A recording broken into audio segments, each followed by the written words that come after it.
Welcome to Talking New York Real Estate with Vince Rocco. Our show is all about the exciting world of real estate and in particular, how it relates to the luxury New York marketplace. But if you are not planning a real estate transaction in New York, we still have plenty of information you can use no matter where you are. Now, here's our show. Hello, everyone. Welcome back. I'm Vince Rocco in New York, where the state of our industry can be quiet. So let's get right to what everyone is talking about. January and February are typically quiet. The phones aren't ringing. The market isn't demanding anything from you just yet. And that's exactly why, at this moment, it all matters. Most people start that year talking about goals, bigger numbers, more deals, clearer targets for 2026. But before you set goals, I challenge you to define your standards, says the author of the article we're going to talk about here today. Standards aren't aspirations, they're decisions. They are what you refuse to compromise when you're busy, when a deal gets difficult, and when no one is watching. They show up in how you prepare, how you do follow-up, how you communicate, what you tolerate, and what you no longer allow. Goals without standards lead to pressure and inconsistency. Clear standards create traction, so before the pace picks up, take advantage of the quiet. Pause, reflect, reorient. Because 2026 doesn't need new resolutions, it needs stronger non-negotiables. And here on set with me today is the author of the article that we're going to talk about today, Teresa Stevenson, and she is president at Platinum Properties, and Jared Anton, right here from Brown Harris Stevens. And they join me now to discuss. But first, let me welcome my listeners and viewers from across the United States and all around the globe. This is Talking New York Real Estate, so let's go behind the headlines and inside the state of our industry. Hi, it's Stephen Bailey from Roadway Moving and Storage. Listening to Vince Rocco, you know the right partner makes all the difference. At Roadway, we deliver an experience your clients will love. For specialized services and white glove care, choose Roadway. Want to learn more? Email me at steven@roadwaymoving.com or visit roadwaymoving.com. Okay, everybody, we are back. So we're going to talk today a little bit about an article that I've read a couple of times that Teresa here wrote, and it really, landed with me because I've spent a career in corporate America talking about goals, goals, goals, goals. Fine, we all have to have goals in life, but we have to have a way to kind of get to those goals. And standards, as we're going to talk about today, are a way to get there. So, Teresa, let me ask you first. You are suggesting that we define our standards before we even talk about goals, right? So why is that a more powerful starting point for real estate agents, for actually anybody out there? I mean, I could have used, this article back in my corporate days 20 plus years ago. Why is it so more powerful to focus more on standards than it is goals and then work towards the goals? Goals are great, but without standards, they're really just kind of a wish, right? I think standards set your behaviors, and behaviors are what produce results, right? So until you know what your standards are and they're in line with who you are and with your values, that's when you can really start to think about, then you can talk about goals. When you've got your standards in place, you can see what your standards produce, and then you can talk about some reverse engineering from goals if you want to level up from where you are. But I think getting those standards in place and figuring out what your non-negotiables are, who you are, how you operate as a person, as a business, is absolutely a minimum viable product before you start to think about setting goals. Yeah, when I was reading the article, several things came to mind. The New York City marketplace, as we all know, we play in it every day, is very sophisticated. It's very fast moving.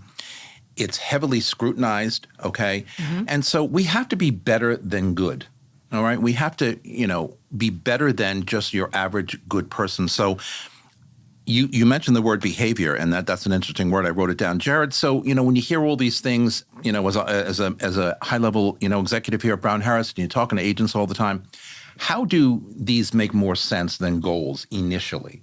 As Teresa said, goals are great, and you get to the goals eventually. But when you're kind of, thinking big picture with them or planning, a big picture with them, again, because of a fast-moving, very sophisticated marketplace, how do you, get standards across to agents where they understand it?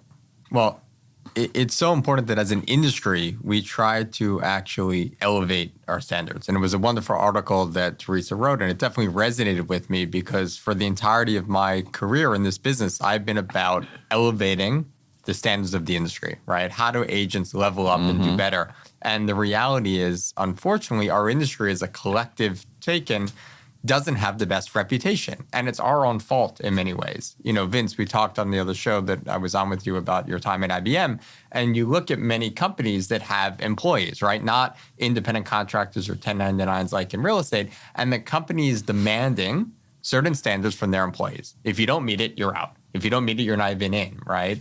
Brokerage, in the largest, highest level comment, doesn't really put standards on their industries. BHS does, Teresa's company, Platinum certainly does.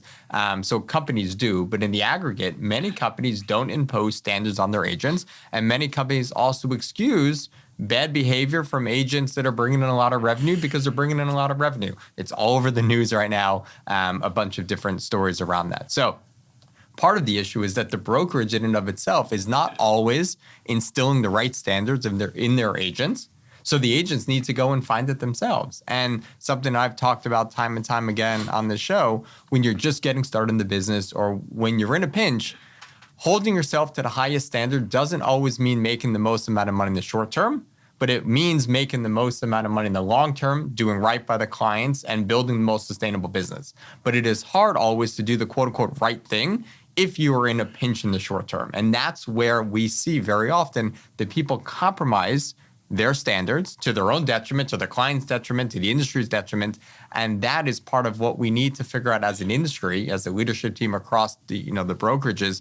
How do we instill better standards? How do we hold our agents more accountable for good behavior and bad behavior? And how do we make sure that as a whole, we are reclaiming our reputation, elevating it together?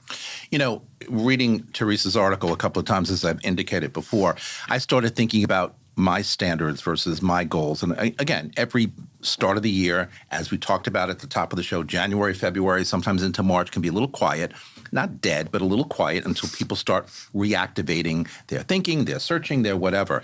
So I jotted down a couple of my standards as being ethical, as being knowledgeable about, our industry. It's being able to prepare better, when I'm working with my customers, whether they're buyers or sellers or renters or whatever. Communication is key, and I always think that I try to be a good communicator, being professional on top of all of that. These are standards that work for me. Long-term thinking. I think when people, do this and kind of think, in a little bit of a box and don't broaden their thinking, it's not a good thing. And personal branding, I can go on and on and on and do 100 shows about personal branding and how we get ourselves out there because people have to like us, right? And we have to be memorable. You hear me talk about that every week. So how can, Teresa, in the beginning of the year when we call it quiet, how can agents start really thinking about prepping their standards, reinforcing their standards before they get to the goals? Okay, so I want to do 100 apartments this year versus 70 I did last year, or whatever the silly number is. What do they do, and how should they start early in the year? I think when we talk about standards, it's really important or really powerful to think about the details and actually the tactical, right? Because we talk about behavior. Absolutely. What does being professional mean? My idea of professional might be slightly different from Jared's or from yours, right? I think there are some tactical things you can kind of hang your hat on as a starting place. Things like, how responsive are you to your clients? What does that mean? If a text come in, do you have to respond within half an hour, within 2, within 4? Within the day? What is it for an email, right? If you are, when it comes to preparation, you talked about preparation. Of course, it's important to prepare. To me, that means, and I know for Jared, you have your whole listing process, Jared, that you talk about that's excellent, but you've got to have your data, right? Oh my God, you've got to have a strategy. And I think you also need to be prepared for what objections might come up for a particular listing, right? And that's different from time to time. What else? Pricing. What are your standards around pricing? Or do you take any listing, even if it's overpriced? Does that work well for you? Does that cause more stress in your day? Does it make you feel like you're not in line with your integrity? What is your non-negotiable? When are you going to walk away? So that's responsiveness, preparation, pricing. The last one, which I think is almost the most important if we're talking about building business and long-term, is protection of your time. Right? Very important. I was talking to a team lead the other day. First thing he does every morning, he gets in early before everybody else and he does his prospecting. That's the most important thing. And if you say that your family or your friends or your, that work-life balance is important to you, or your family is the most important thing to you, are you texting at 10:30 at night? Right? So I think there are a lot of things you have to get really granular on. I mean, I think those 4 are really good starting pillars in terms of how people can be using this time. What are my standards for those? What are my non-negotiables? Right? And you're really starting to shift from this this energy of hustle to an energy of discipline and standards. And I think you talk about brand, talk about the best way to communicate your brand. Oh my God. If you're communicating to your client from the beginning, here's how I work. Here's what you can expect from me, and I will follow through every time. Exactly. Right? Expect from me is big. Yeah. Because they want to know. Half the time we're in a mentoring situation, a teaching situation, a tutorial. They don't know anything, most of them. So they expect us to do that. Jared, we talked about goals. Teresa mentioned a couple of times non-negotiable. Okay, what's the difference between a goal and a non-negotiable? Well, a goal is something you want to achieve. A non-negotiable is something that a red line, so to speak, that you won't cross, right? And as you are more successful, as you have sort of your basic needs met, it becomes a lot easier for you to do things the right way, to hold to your standards and to hold to your non-negotiables. Again, if you don't have everything you need, you're going to bend over backwards a little bit more, maybe unfortunately compromise one of your standards to try to get that deal done. But I think the biggest thing that competent professionals need to find confidence in and comfort in is that by clearly communicating your standards and holding to them doesn't make you any less professional, any less successful. In fact, it should actually attract the people to you that are going to respect your time, and therefore you're going to have a better client-agent relationship.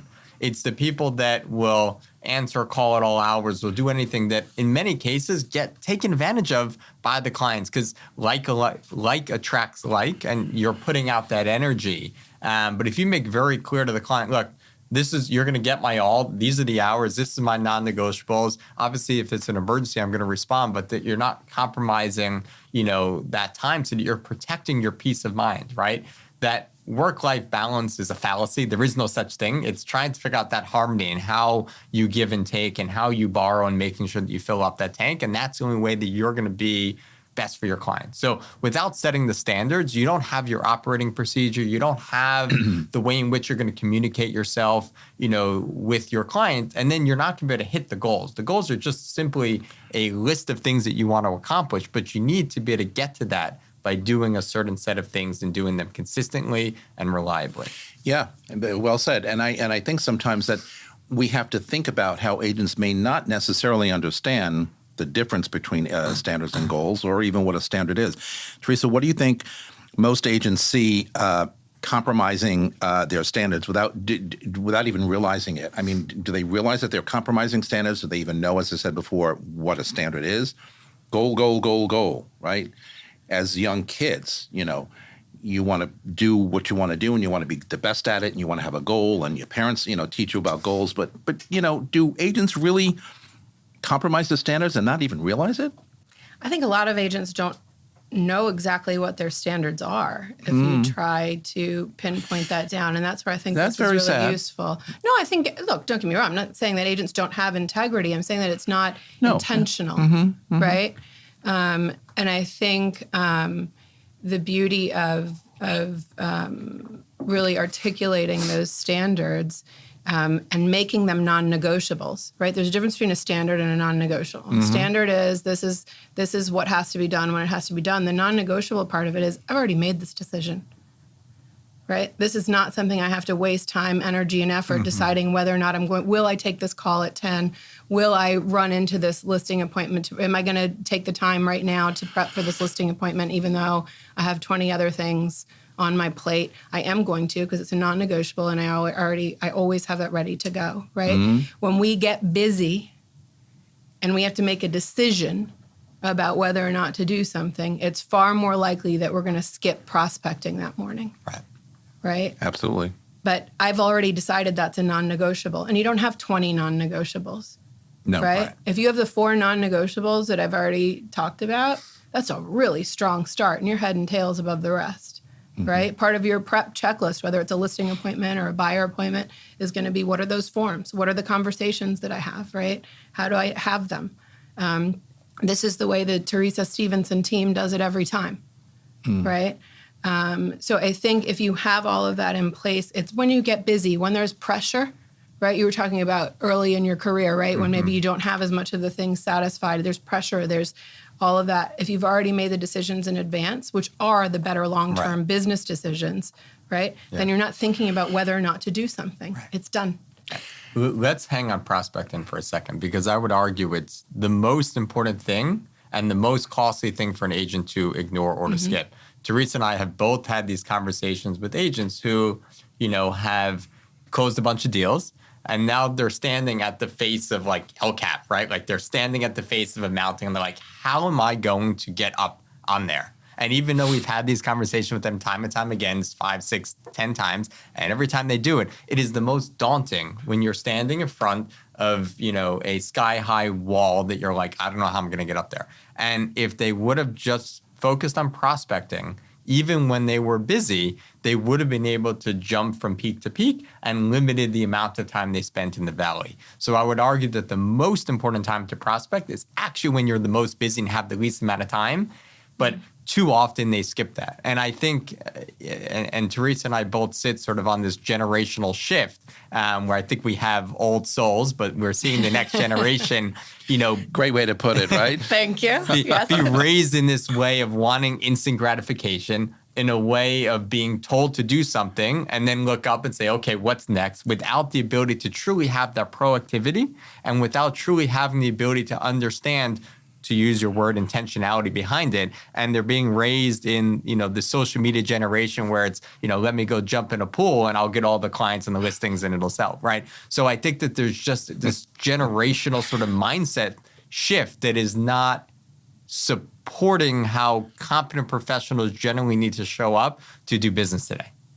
We talked a lot about, what we mentioned a few times, work-life balance, okay? Most of us have family, most of us have friends, most of us have, a life outside of real estate. And, when you work as a real estate agent, you realize sometimes that, it's not like your traditional 9-to-5 job. You come home, you have the weekends free, you don't have to worry about it. As a real estate agent, aside from everything else I do, real estate is in my head 24 hours a day, 7 days a week. Scary place to be. Scary. Very scary. But it's constantly there. So when we talk about work-life balance, how do we manage that, Jared? I mean, because it's not always so easy. Don't ask me. I have no friggin' idea. I'm horrible at it. Married with children. There you go. Teresa, how do we do that? I mean, because I'm single, but I find it difficult, right? Because there's so many other things that enter your mind regularly. Well, your mind, I don't know how much I can help you with there. But No one can. No one can. I mean, again, I think it's not a sexy answer, but I think a lot of this, I always end up coming back to systems, right? If we talk about, goals and standards and behaviors, and when do they fall? They fall when we're busy and when there's pressure. And so if you're relying just on willpower and discipline to hold your boundaries, you're probably going to lose, right? Like the tank gets empty at some point, right? If you have systems in place that help you, and I'm not talking about like super complicated systems, correct, but you should have a CRM that you understand and are willing to use, right? You should use time blocking, right? Like just really simple stuff. It doesn't make it easy, but it's simple, right? To me, it's about if you have a job that's not super demanding, your job is between 9 to 5 and the rest of your time is off. Well, correct. That's not the job we have, right? It's certainly not agents, right? So to me, if I were to go back into my agent days and talk to younger Teresa, a younger soul inside and out. Go in a different industry. Yeah. Well, no. But I would say time block it. Just because you are single doesn't mean that every hour of your life should be devoted to real estate. Right. And if it is, you are going to burn out, right? And your mind is going to be a super stressful place to be. So I would go back and I would say time block out your free time. Mm-hmm. Right? Yeah. Whatever you're going to use it for, even if it's for nothing, and honor it. Right. Right? But I think having really good systems in place is something that we can go into that more by standard, but like I think having really good systems in place is what helps clear the mental clutter.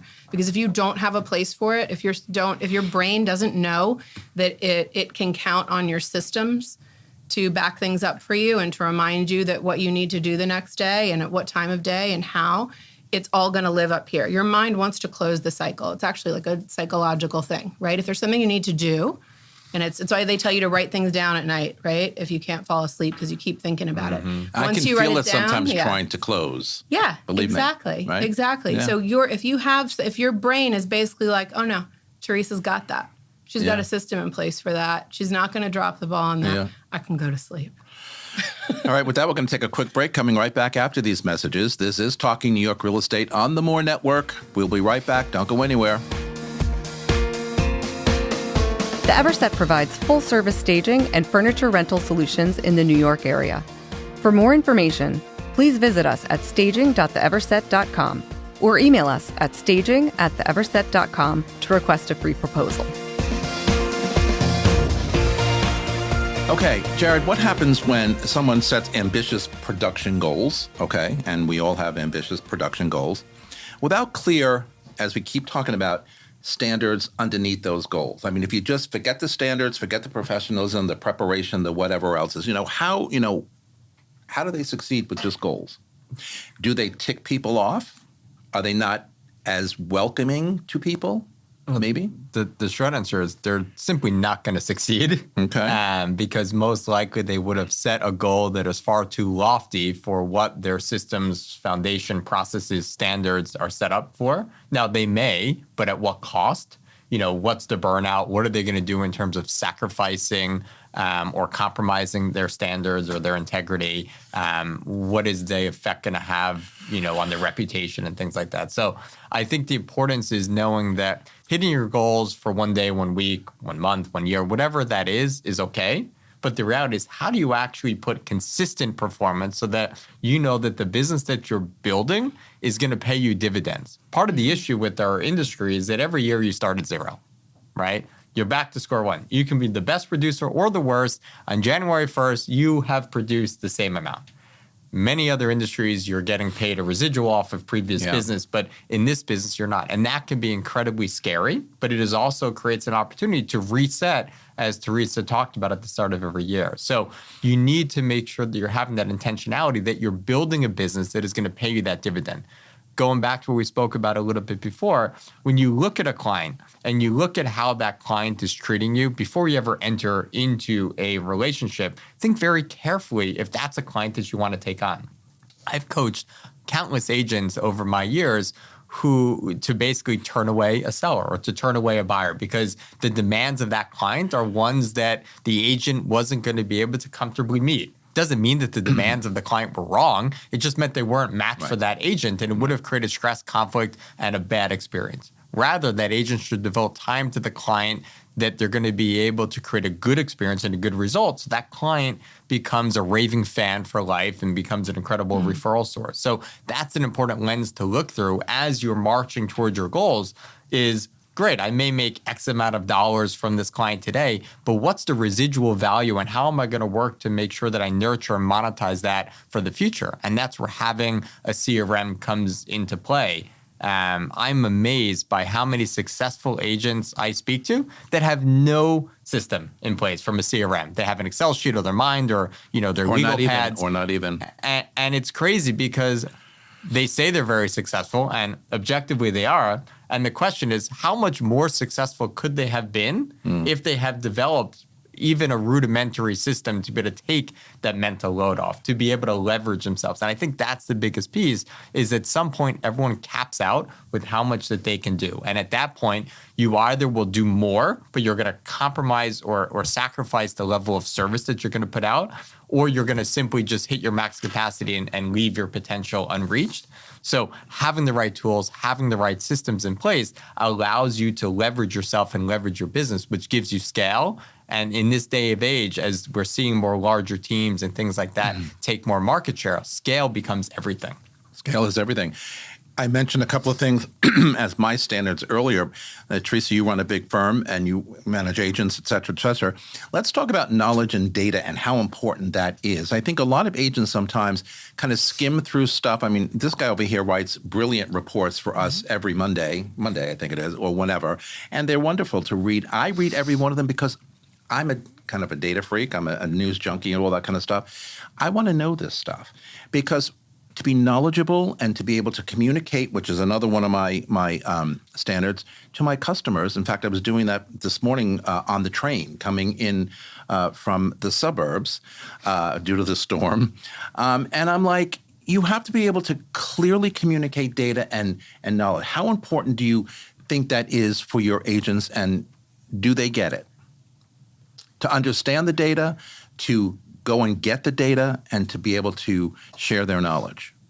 Well, I think it's very important. I think it's very important, obviously, just to be able to do your job on a basic level of competency, right? I mean, We do, but do they? I think so. I think people sometimes get intimidated by the data, right? You get a lot of people who are very good people, Right. but they're not necessarily as good on the, maybe understanding the macroeconomic picture around what's happening in real estate. So I think it's important as a brokerage to be providing that data in a number of different ways, right? The way I can tell you just between Jared and me, the way he absorbs data is very different from the way I absorb data, right? Like I feel like it's a second language for you, you know? To me, I feel like I have a real good grasp of the people side of economics, right? Like why things are moving where they're moving, because I feel like I just kind of get people, so the numbers then make sense to me in that sense. But we try in our monthly meetings to make it very much, I want to make sure that everybody in our office knows how to answer the question, how's the market? Yeah. Right, as a bare minimum. And then you have to be really good at obviously analyzing a property, right? And how does that compare? And I think a lot of times that you don't have to be an economist, right? No, to understand how to evaluate a property. And I think the really important standard, that goes back to what I was saying about how you prepare, whether it's for a buyer appointment or a listing appointment. Like you have to do CMAs, like really good CMAs. You have to be looking on whatever your data source is, get to know it well, use it well, check a couple of other data sources, and just really have that done. It's not about going on a pitch and just trying to be somebody's friend. Maybe you will win some listings that way, but there's no way you're hitting your potential, and you're absolutely not doing the kind of job that you should be doing. 100%. Jared, personal branding, self-development, constantly wanting to get your message out there. How do you advise agents in how to do that? Because I talk to people sometimes, and when they say to me, what do you mean by personal branding? Okay, take my social media class and you'll hear a little bit more about that. But I mean, seriously, how do you get them to understand how important it is to personal brand yourself, get your message out there from a development perspective, and learn a little bit or a lot every day, every week, every month, because that's what we're here to do. Our industry changes dynamically and constantly. Right. Well, similar to setting standards before you set goals, you need to define who you are. Who are you as an agent? What is your value proposition? What's your USP, right? Your unique selling proposition. And who then is your target audience? Until you can define that, you don't know where that audience is, what platform there are, how to reach them, and what communication, should you put out into the marketplace. So you need to first be able to define that, and then you can go and meet the market where it is. For some, it is on social, and they are natural behind the camera and generating content, but that's not for everyone. And, I firmly believe that the amount of true business that's generated over social media is overblown. I think social media is incredible from a staying top of mind, client retention, and just general awareness strategy. So I am in no way saying social media is not important. I believe it is, and it's incredibly important, especially during an elongating sales cycle and especially post-close. So I highly recommend agents, follow and friend their clients, because that's a great way after the transaction to stay in touch. But it's not always the best way to be able to generate new clients. We are in an experience environment, an experience economy. So network where your clients are. Back to Teresa's point about, making sure that you carve out time in your day to do things that you love, then figure out what those things are and be able to do them. And through those shared experiences, make relationships with other people. They become aware of who you are, what type of person you are. They're aware that you do real estate, and you will naturally create opportunities through that. That, I think, is an incredibly important piece, that is not always consciously, done. So you have to first understand who that audience is, then be able to go and meet them where they are. And there's really a couple different important pieces of content to be able to put out. Sure, there's the market stats and everything, just being able to give general awareness. There should be a lot of more touchy-feely, sort of like, this is my experience navigating the market. This is what's happening. These are some pitfalls. And then there should be a lot of pizzazz around, hey, these are some flashy properties, that get people to just see them and want to engage of having something. But being able to make sure that you have a varied sort of strategy that, again, speaks to who you are as a person, and more importantly, who your audience is, and humanizes yourself, where it's not just about specific things, but it's creating a larger sort of human element of you as a well-rounded person. And naturally, you're going to attract people that are more akin to who you are, because we're each unique, and there's always a client for every person out there. So. And I say all the time, everything starts with who you are, what is your why, et cetera, because once you figure that out, then you can easily brand yourself and get yourself out there. Teresa, how do defining standards, reduce burnout or even inconsistency in agents or anybody for that matter? Because that can happen a lot and frequently in our industry. Absolutely. I think you have burnout or when your standards are not aligned with your behavior. Right? I think you were talking about what can you be doing in January and February. Look back at the last year. When did you feel resentful? When did you feel proud? Right? Look at the situations where you felt proud of how something went, how you handled it. That's in line with your standards. Where did you feel resentful? Right? That you were having to do something that you didn't want to do or didn't feel right. Right? Was it that listing you took on that was overpriced? And then when offers did come in or negotiations did start to happen, you didn't feel like you were operating from a place of strength, right? Or a place that was in line with your values. Were you answering that text at 10 o'clock at night, resenting the fact that you had to? Well, you never put any boundaries in place. Of course you're answering the text at 10. You sent a text at 9, right? So where are the places that you don't feel an alignment? That's what's causing you stress and burnout, right? So that's where I think standards really help. You're setting the rules. They're up to you. It's a lot easier to feel resentful and stressed and to burn out when you feel like something's being imposed on you, right? When you are reactive instead of leading, right? You are running a business. Act like it.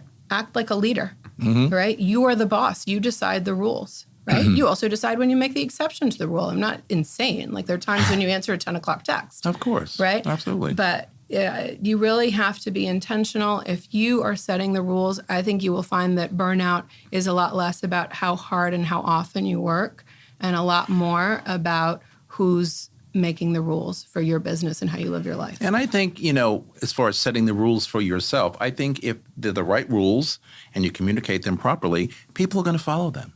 And people are going to want to work with you because you're clearly defining what the rules of the game are, how we're going to proceed, how we're going to do whatever. Makes total sense for me. And I think, for the rest of you. Once standards are defined, though, Jared, how can you ensure they hold up when the pace picks up and the market becomes very demanding, as we know it can be? And then sometimes we're flying by the seat of our pants, running all over the place, running down the street with our hair on fire. How do we control those standards and make sure that we stick to them once they're defined, once we appreciate them, once we understand them?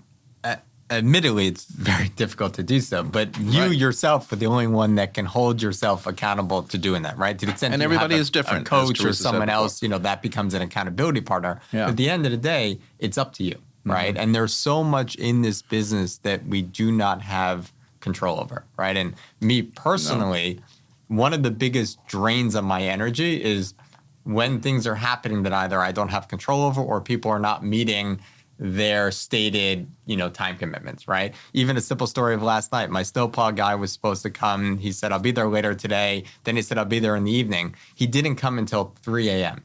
So here I am concerned that I'm not going to be able to get out of my driveway.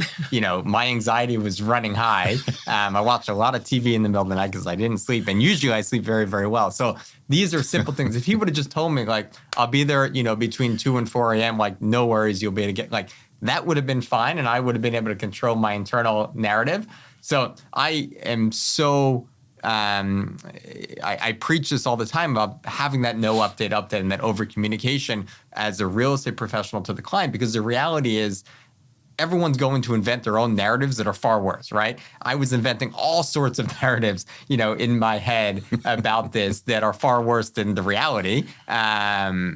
So why allow that to fester? Right. And, Absolutely. And as an agent, we owe it to our clients to be able to provide them that update, every couple of days if we have a listing, what's going on. Because if we don't, what happens is that breeds mistrust, and that, has the client believing their own narrative that we are not doing our job.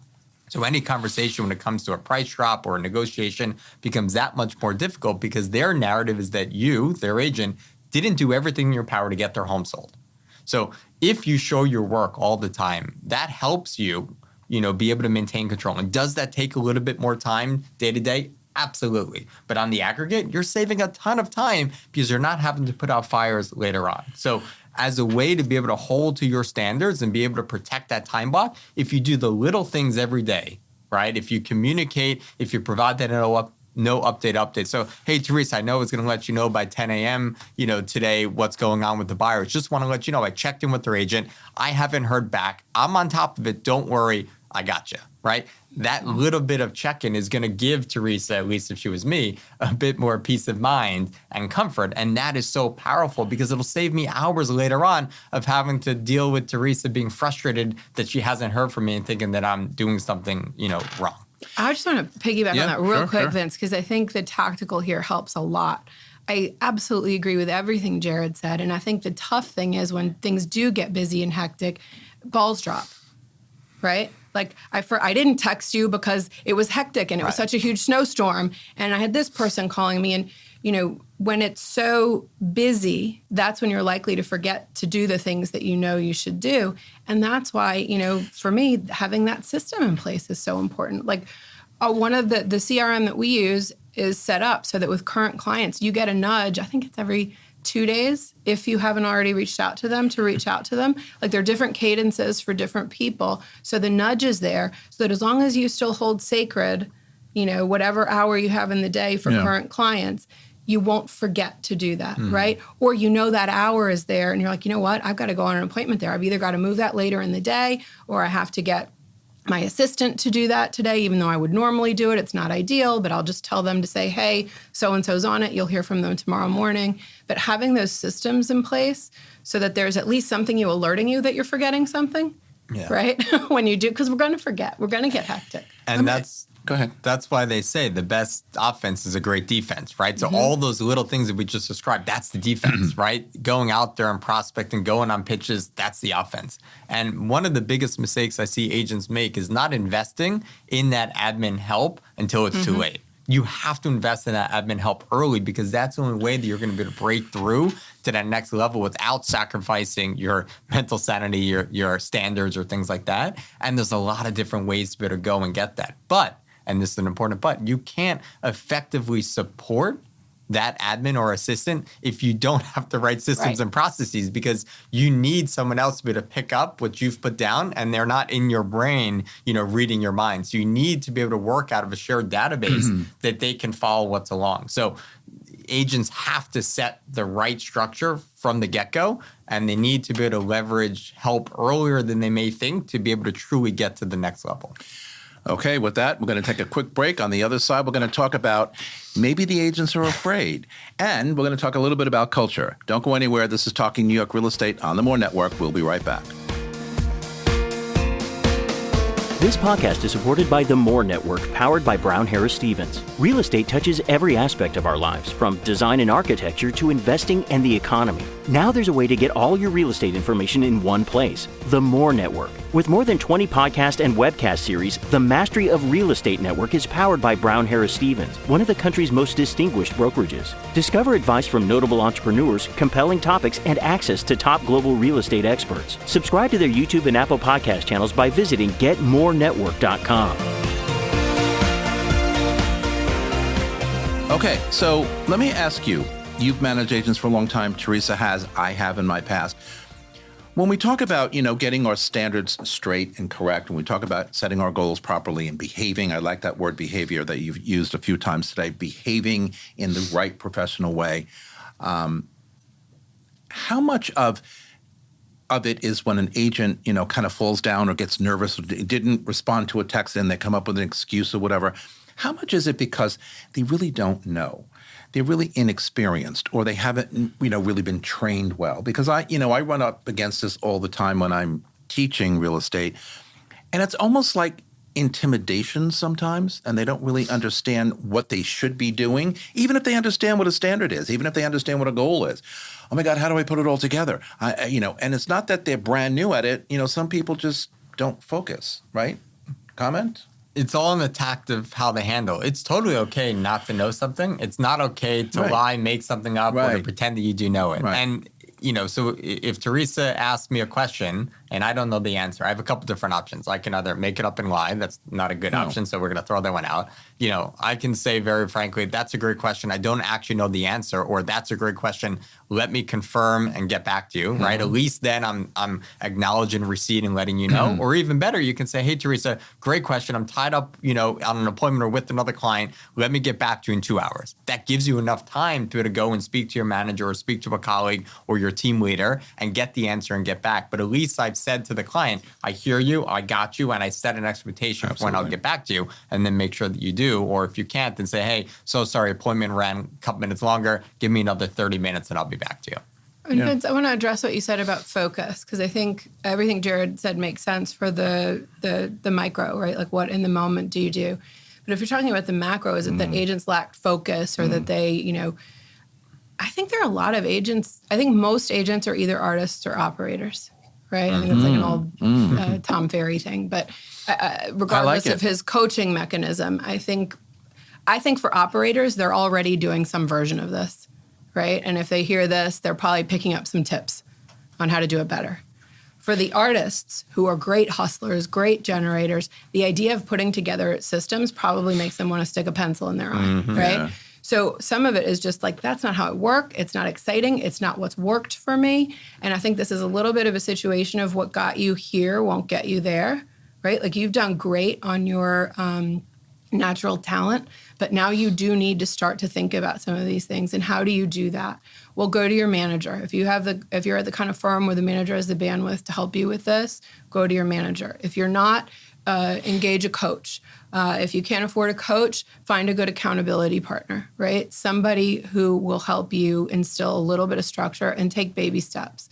But it's not really, this is something you have to do if you want your business to grow and be a real business. Otherwise, you're just going to hustle and keep hustling, and that's a recipe for burnout real quick. And as you look to grow your team or bring on the right admin, it's important to be truthful with yourself about what your personality traits are, the things that give you energy, the things that drain you, and to really then understand what's the complement, right? Ben Willig, who we all know very well at this table, who's our, head of agent growth and strategy here, does this all the time with our agents and teams who are looking to grow. And he administers, personality tests. And we try to really make sure that we're aligning the right people, because very often salespeople or team leaders are horrible managers, right? And we don't see a lot of good stickiness with teams or admin because, the team leader expects the admin to know everything coming in, which is not practical. And the team leader isn't the best trainer because very often they're just out there running. So we need to make sure that we blend that right personality and we have the right training and development so that we can make that a sticky match. But it is so important to know and to be truthful with yourself. And, I can think back of this one team in particular that was polar opposite, yin and yang, in terms of who they are and how they complemented, where neither would have been great on their own, but together they were a super team because one was that operator, one was that artist, and they truly, divvied up the deal and they made that clear at the start to the client. Look, this is going to be the guy handling all the analysis and back office, and this is the guy that you're going to run around the city with and have a ton of fun. And they made it work magically. I totally agree. Let's talk about culture, one of my favorite words, okay? So clearly defined standards shape the culture of a team or brokerage, for that matter, or should, right? How are standards and cultures the same, or are they? It's interesting. You said they should have standards. I think every team or company has standards, whether they're high standards or standards that were intentionally chosen or not. Better said, yeah. They are there, right? So if you want to be successful, whether it's as a brokerage or as a team, I think you need to be intentional about that. And it's interesting because I think this actually relates back to what you were saying about brand, right? If an authentic brand, which is what really resonates with people, I think, is something that is built on intentional core values, right? And if you have, I think a lot of teams miss out on this because they are at first reactive, right? And then they start to kind of get it together. But like you hear a lot about team leads struggling with getting the right people, with managing people. Yeah, I wanted to touch back. Go ahead. Yeah. That's good. I think I think brokerages hopefully are better at this because you've got a whole team at the top that has time and energy to devote to this, right? That's our job. We certainly do that at Platinum and put a lot of time and energy into that. But a lot of team leaders are stretched thin, and I don't even know, how much they're thinking about this. But I think if you really take some time to articulate, who am I? Right? Like what are my top 4 core values? Like who is this team? And you have these kinds of systems and structures in place, and this is how we operate. That's when you're going to attract the right people to your team, right? And just like with a brokerage, that's not always the top producer in the industry. You don't always want that person, right? You want somebody who's going to work well within your systems, structures, core values. That's culture. That's culture. And you have to enforce your standards and systems and structures. If you want to retain that culture, you have to protect it. Yeah. And I guess based on what you just said, which is also, I agree 100%, the culture is one thing, standards are another, or they blend definitely. But when you have a team, and not to focus on teams, but when you have a team and 5 or 6 people and everyone is different, so, their standards may be different. Some of them may, map with others. But how easy or how difficult is it to get that team to function properly where everybody is on the right page or the same page and they can go out there and approach their client set properly? I can see it being sometimes a little messy. Sure. Well, I think if you're a team lead, it's your job to lead. Right? So you have to decide. You decide what those standards are. You decide what those core values are. And then there are going to be people who are right for your team and people who are not right for your team. Now, you don't want everybody to be the same. Right. Then you got a problem, right? That's what we were talking about before. We definitely want people with different strengths.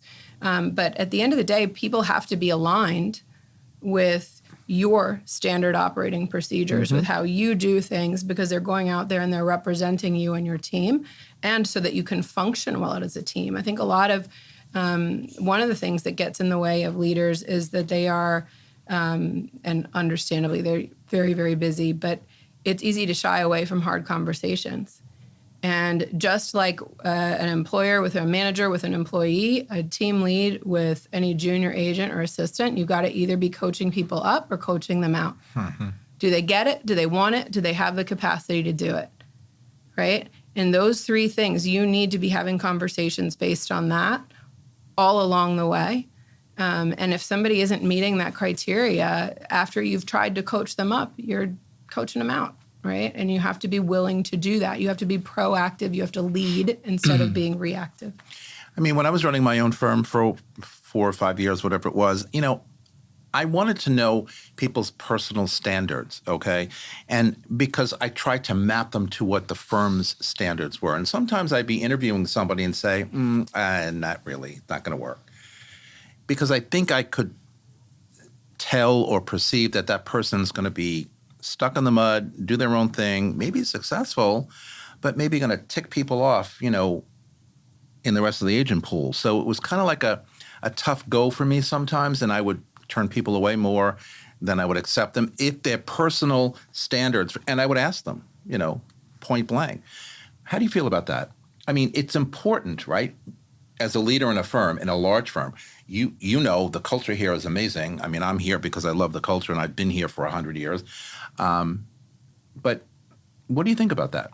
I think you have to be very careful about who comes into the company because it has the ability to either add or detract from the culture. And to Teresa's point, some of the highest producing brokers in the city would not be a culture fit, here or in other places. So you have to consider everything through opportunity cost, right? If you just look at a potential revenue, you're missing your ability to calculate your business, whether this is on the brokerage level or on the individual agent or team level. You have to understand, if I take this, I might make X, but what am I giving up, or what opportunities am I foregoing, or what is it going to cost me in terms of other business potentially being lost? And I think that's incredibly important. And the biggest mindset shift that any agent needs to make is going from being a salesperson, where they think that I get a lead or get a client and I close them, right? To being a business owner where I'm running a full business. Yes, I'm associated with the brokerage that's going to be best fitted to support my business, but this is my business. I'm the CEO. I'm in charge of marketing, sales, operation, recruiting, you name it. And that mindset shift is the number one thing. So if I'm interviewing someone, I'm interviewing to see if they have that mindset shift, because if they don't, it's not going to work for them and for me. If they have that mindset, the sky's the limit and we can do whatever we want to a partner, because I can't instill a certain mindset in someone. That's my belief. No. I can teach anyone anything about real estate, success, mindset. But I cannot get them to be self-motivating. I cannot get them to have that mindset shift. I cannot get them to be that self-starter that just wants to pull out their bootstraps and go and get it. To me, that's innate, and that people need to be able to figure out the way to get that themselves. Let's go back to January. We talked about it before. January, February, kind of slow, right? I come from corporate America. January, all we heard from management in corporate America was goals, goals, goals. Quota, quota, quota. How are you going to get there, Vince? How are you going to get there, whomever? We determined that that's not the right way to approach it here in real estate. So in January, in February, as leaders in companies, what kind of conversations do you start with agents when they come to you and say, well, I had a good year last year, or as you said earlier, maybe not such a good year, but how can I do better this year? What should I be focused? I mean, I hear it, just within the agent pool. How can I focus better, or what can I do better to be better this year? What do you say to these people? I think it depends on the agent, of course, where they are in their level of their career. But I think this idea of starting with standard, because I just think they're the agents who are so clearly primed to start scaling. Yeah. Right. And that's a little bit different from the agent who has just started out in their career and really, but a lot of times the agents who are ready to start scaling still haven't defined those standards. Right. So I think it's a really good place to start. When do I respond? These are really simple things that will make you sound so credible and so professional with any client that you're working with, right? What are my standards around response time? What are my standards around preparation? And preparation can be any kind of appointment, right, with a client. What are my standards around pricing, and what are my standards around my time and protecting my time and my business development? And then with an agent who's a little bit further in their career, it's how do I start to leverage that, right? How do I start to bring people on? The systems can come first for a lot of agents. For some agents, it's that partnership. So I would say if you don't have it, the manager, the coach, the accountability partner, somebody to really help you start figuring out the best way to create these systems to support the standards. In your opinion, in your experience, what separates producers from true leaders when it comes to operating principles? I mean, we talked about all of this stuff very brilliantly today, but they're either more well-rounded or they had enough self-awareness to be able to bring in the resources necessary to be able to flank their shortcomings or their weaknesses, right?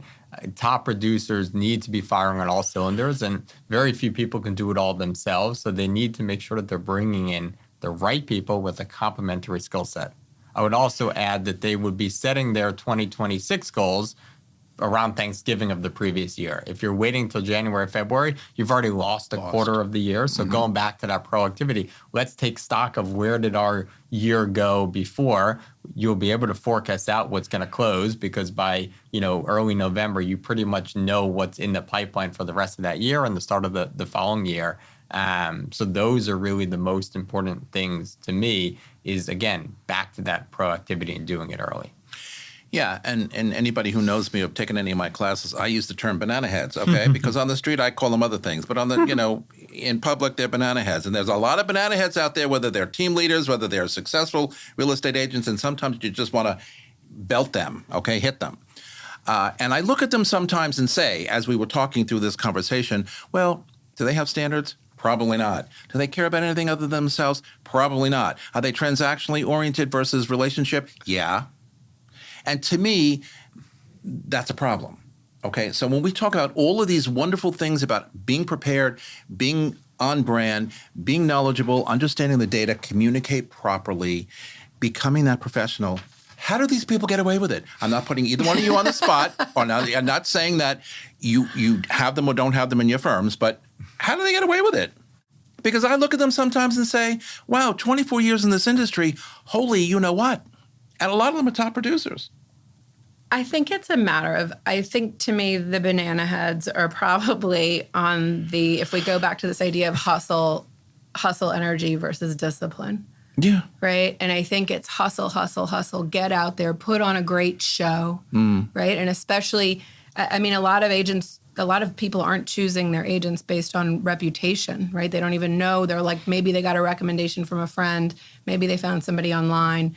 But you can actually be transactional and keep going, but you're going to burn out. And I think so. To me, you're talking about being a leader versus a producer, right? A producer has that hustle energy. A leader has a different kind of energy. They're focused on discipline.